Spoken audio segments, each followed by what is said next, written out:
நாகேஸ்வர் படத்தில் ஊட்டி வரை உறவுன்னு நினைக்கிறேன். அதில் அவர் டாக்டர் ஒரு வாட்டி தான் சொல்வார். அவர் உங்களுக்கும் புரியுதா பாருங்கள். அந்த டாக்டரை தேடி ஒருத்தன் வரான்.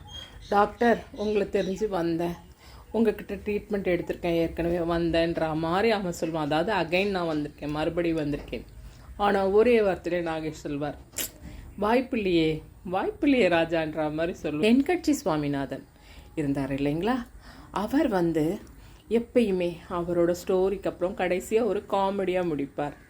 அவரோட லெக்சரர் அவங்களுக்கு கிளாஸில் என்ன பண்ணுவாங்களாம், தாவரவியல் ரொம்ப போரிங்காக. அதனால் அந்த லெக்சரர் பசங்களாம் வரணுன்றதுக்காக ஒரு இன்ட்ரெஸ்டிங்காக ஒரு காமெடி ஸ்டோரி டெய்லியுமே சொல்வாராம். அந்த ஸ்டோரியை கேட்குறதுக்காகவே எல்லா ஸ்டூடெண்ட்டும் போவாங்களாம்.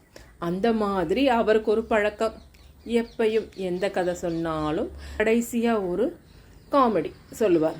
அந்த மாதிரி ஒரு ஸ்டோரி. ஒரு செல்வந்தர் கோட்டீஸ்வரர், அவருக்கு ஆடிட்டர் தேவைப்படுது. அவர் இன்டர்வியூ வைக்கிறார். இப்போ இருக்கா மாதிரி ஹெச்ஆர் டிபார்ட்மெண்ட்லாம் அப்போ கிடையாது, நேரடி இன்டர்வியூ தான். அவர் வராரு, நிறைய பேர் வந்திருக்காங்க, பார்க்குறாரு, ஒவ்வொருத்தரையாக கூப்பிட முடியாது, என்ன பண்ணலாம் அப்படின்னு யோசிக்கிறாரு. ஒரு 50 பேர் போல் இருப்பாங்க.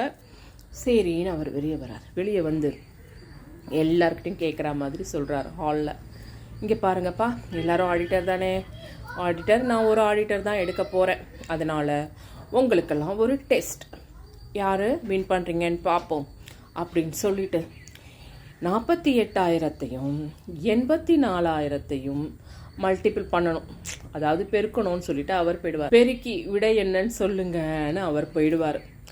எல்லாரும் உடனே எப்படியே பேடு பேனா பேப்பர்னு சும்மா சர சர சர சர சரன் 48,000 84,000 பெருக்கிட்டு இருக்காங்க எல்லாருமே.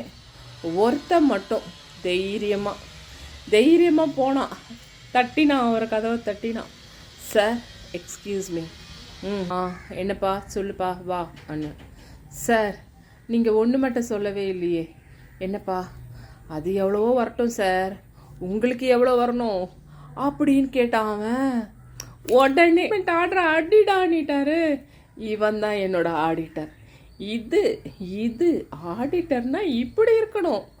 அது என்ன வேணா வரட்டும், கணக்கு என்ன வேணா வரட்டும், ஆடிட்டர் எப்படி இருக்கணும், நம்மளுக்கு என்ன வரணும் அதை தானே சொல்லணும். இவன் தான் என் ஆடிட்டர்னு அவர் சொல்லிட்டாரு பாருங்க.